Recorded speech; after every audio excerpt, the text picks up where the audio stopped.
Saya beri judul Keindahan Perkawinan. Sengaja saya menulisnya agak kabur karena tidak dikasih lihat yang belum kawin. Keindahan perkawinan. Jangan sampai baru judul langsung bilang besok kawin. Ini baru judulnya. Lika tersenyum karena bilang wah indah pale. Ini baru judul Lika. Keindahan perkawinan. Cantik menurut dunia sekarang itu berbeda dengan cantik dalam konsep yang kita baca di kesempatan ini. Sekarang cantik itu susah sekali lagi dijelaskan.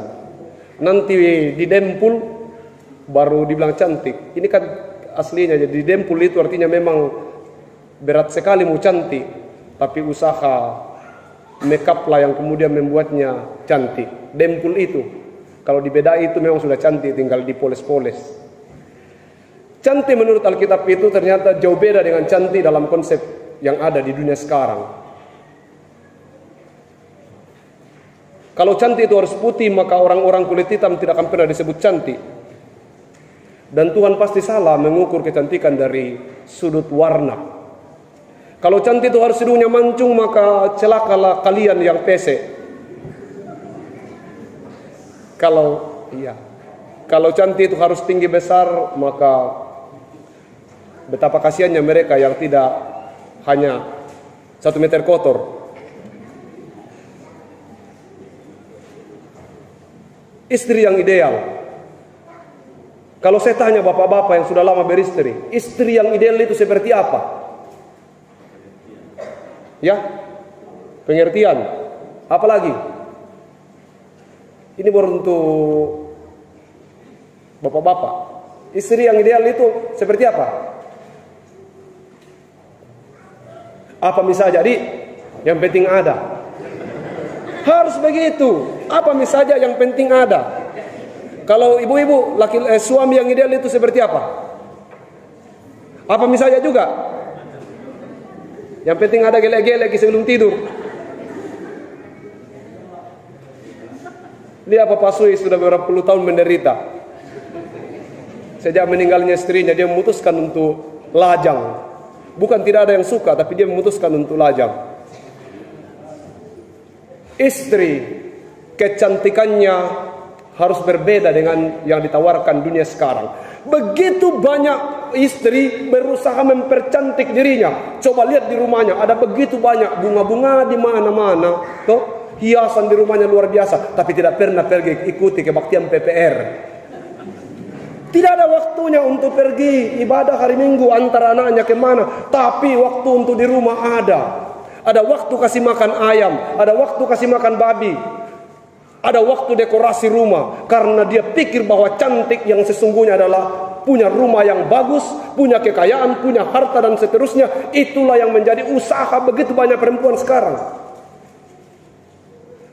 Mereka menikah karena dibilang makin mudah sekarang. Semua tinggal Lazada, cari suami Lazada, tinggal klik. Harapannya COD. Tidak ada begitu-begitu dalam perkawinan. COD itu artinya cash on deliver, artinya datang tapi baru dibayar. Bayar memang sekarang, tidak bisa. Semua harus keindahan perkawinan memang betul. Indonesia itu, orang Indonesia itu adalah orang yang sangat memuja cinta. Saking memujanya, hanya orang Indonesia yang bisa bicara ketika jatuh cinta. Malu aku malu pada semut merah, toh? Di luar negeri tidak ada begitu. Yang berbaris di dinding. Kalau jatuh cinta orang Indonesia itu berlebihan. Berlebihan sekali. Sudah pernah saya katakan dulu waktu saya mau menikah, pikiran saya itu seperti lagu di Bukit Indah berbunga. Kau mengajak aku ke sana, tanganmu kutaruh di pinggang. Toh? Apa itu? Pokoknya gambaran saya itu Sandi waktu menikah seperti film India. Senang. Kesana kemari lari, hanya nyanyi saja. Ternyata waktu saya menikah, saya kira artis. Oh tidak, nampaknya ada di sini. Pembicaraan itu tidak boleh dilanjutkan. Kita cari yang lain. Jadi itu. Semua orang inginnya Lazada. Tapi mari kita saksikan bagaimana di Lazada itu, bagaimana orang menjual di sana. Ini baru pengantar khotbah. Mereka selalu katakan inbox. Inbox. Kenapa harus inbox? Setiap pembicaraan selalu katakan ujung-ujungnya inbox. Kenapa harus inbox? Karena memang apapun itu ada yang rahasia. Demikian juga dalam pernikahan atau dalam perkawinan Kristen. Kecantikanmu bukan karena engkau mampu membeli perhiasan yang mewah, mengepang-ngepang rambutmu dan seterusnya. Tapi kecantikanmu adalah bagaimana engkau tunduk pada suamimu. Tunduk dalam arti ini present. Tunduk tidak berarti bahwa perintah. Tunduk ini adalah keputusan bersama. Itu sebut tunduk. Karena Dewi ini guru bahasa Inggris. Tunduk itu tidak berarti bahwa perintah. Tapi tunduk itu adalah keputusan. Dan bagaimana dia harus tunduk? Tunduk pada suami yang bijaksana. Memang suami adalah penguasa dalam keluarga, tapi suami yang bagaimana? Suami yang bijaksana. Kebijaksanaannya menjadi imam dalam keluarganya. Ada banyak orang katakan, wah, tapi pemerintah kita tidak harus tunduk kepada suami. Kita harus tunduk pada suami yang bijaksana. Tentu kalau tidak bijaksana saya tidak katakan jangan tunduk. Bagaimana seorang Sarah menghargai suaminya? Dia mengatakan kepada suaminya tuan atau master atau yang lebih daripada dirinya. Master atau guru itu adalah dia yang harus mengajar dan mendidiknya. Kalau kita di sini panggil apa sama suami? Bu, ibu. Kalau Pak Lode saya dengar dia panggil mami, papi. Kalau yang lain panggil apa? Alah.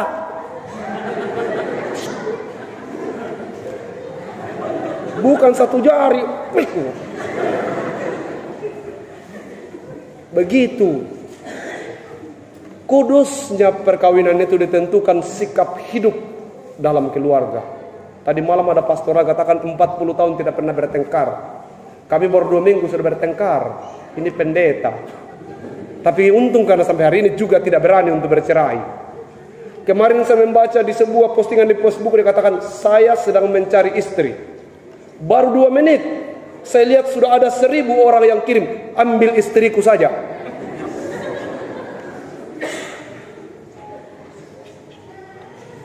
Ambil istriku saja. Apa itu? Bahwa sungguhnya begitu banyak orang dalam perjalanan perkawinannya akhirnya merasa bahwa ini menjadi berat. Apa yang harus dibuat untuk mempertahankan perkawinan ini? Jadilah istri yang kecantikannya, yang keindahannya adalah keindahan batiniah. Jangan kejar lebih banyak yang lain. Akhirnya tidak gereja, akhirnya tidak bersekutu, akhirnya tidak pernah dilihat dalam persekutuan. Karena yang dipikir yang akan menjadikan dia cantik adalah ketika dia sudah beli gigi palsu, emas semua, atau di lehernya ada emas dan seterusnya. Semua dikerjakan hanya untuk katanya apa? Supaya kelihatan lebih cantik. No. Biaya besar pergi ke salon untuk mempercantik dirimu. Dalam kekristenan yang diajari cantik itu adalah perhiasannya adalah perhiasan rohani. Itu. Apapun itu. Belajar dari firman Tuhan ini. Mari saudara berdua nanti mengutamakan ketika hidup sebagai suami istri. Mengutamakan kecantikan untuk seorang istri, kecantikannya adalah kecantikan rohani. Mereka akan dipuji-puji dengan hidung yang mancung, tapi nanti tidak akan masuk surga. Mereka akan dipuji-puji dengan body yang bahenol, gitar Spanyol, tapi mereka nanti tidak masuk surga. Anda sekarang nampaknya diasingkan dari kehidupan para ibu-ibu yang cantik itu, sosialita itu. Anda sepertinya tidak dipeduli, tapi nanti kalau kecantikanmu adalah kecantikan rohani, kamu akan ada di surga. Demikian juga yang lain. Mungkin kita pakai motor rongko-rongko pergi di pesta, di perkawinan, orang lain pakai Pajero. Itu realistis. Tapi tidak berarti bahwa dengan Pajero mereka sudah masuk surga. Tapi jangan juga berharap bahwa kalau sudah rongko-rongko saya pakai berarti masuk ke surga. Jangan sampai itu terjadi karena kemalasan. Suami yang bijaksana adalah suami yang bertanggung jawab sebagai imam, bekerja keras, bertanggung jawab. Ini yang satunya language, yang satunya genestetik.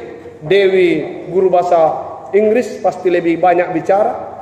Takutnya kalau ini genestetik karena guru olahraga, Dia sarjana olahraga, bisa cepat berkelahi itu. Saya biasa begitu, karena saya juga kinestetik, saya selalu bilang, banyak bicara, kok kira ini kalau ini guru karate sikat kok, biar 4 bersusun-susun di situ. Nah, apa itu? Karena memang kita dilatih secara kinestetik, jaga itu, jangan sampai kemampuan olahragamu kau pakai latihan di istrimu. Ya, kamu juga karena kamu Dewi, karena kamu punya kemampuan bicara, akhirnya nanti tidur betul baru berhenti bicara. Bagus kalau pembicaraan yang dibicarakan pembicaraan yang membangun keluarga. Tapi kalau pembicaraan yang dibicarakan adalah pembicaraan yang akan menghancurkan rumah tangga. Keindahan perkawinan itu ada pada satu kuncinya, takut akan Tuhan. Mari saudara berdua menjadikan Tuhan sebagai inti dari kehidupan keluargamu. Percayalah bahwa Tuhan akan memelihara keluargamu. Yang terakhir dari bacaan itu dikatakan supaya doamu tidak terhalang. Bicara tentang doamu tidak terhalang itu, mu itu bukan hanya untuk suami saja, tapi mu itu dalam artian yang secara luas adalah kalian berdoa. Doamu ketika mereka sudah menjadi suami istri, maka kata mu itu berlaku untuk 2 orang dalam satu ikatan perkawinan. Bagaimana supaya doamu tidak terhalang? Belajarlah pada Abraham dan Sarah. Menjadi perempuan percaya disebut daughter of Sarah, saudara Sarah. Dia tetap percaya terhadap suaminya di tengah segala kesulitan. Kemanapun suaminya membawanya, ke sana dia pergi. Sekalipun harus berhadapan dengan berbagai macam persoalan, dia katakan suamiku adalah pemimpin, maka dia akan menentukan bagaimana perjalanan kehidupan keluarga ini. Demikian juga sebagai Abraham, sebagai seorang bapak, suami. Abraham diuji dengan berbagai macam tantangan, tapi dia tetap menunjukkan tanggung jawabnya sebagai seorang percaya. Keindahan perkawinan mereka atau pernikahan mereka adalah dalam iman. Tuhan memampukan saudara berdua untuk menjaga keindahan perkawinan, bukan dengan harta duniawi, tetapi dengan harta surgawi. Berupayalah menjaga keindahan rohani dalam keluargamu. Setiap hari rawatlah itu dengan rajin membaca Alkitab dan belajar firman Tuhan secara bersama-sama. Tuhan memampukan saudara berdua. Sebagai seorang guru olahraga, catat ini. Di lapangan ada aturan yang harus mengatakan Anda tunduk kepada seorang kapten.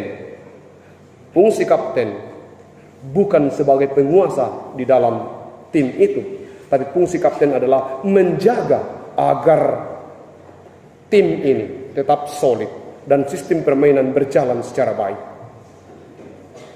Sesudah itu, kemenangan bukan hanya kemenangan kapten, kemenangan itu menjadi kemenangan satu tim. Demikianlah tanggung jawab seorang kapten dalam lapangan sepak bola. Itu jugalah yang akan menjadi gambaran tanggung jawab seorang suami dalam rumah tangga. Amin.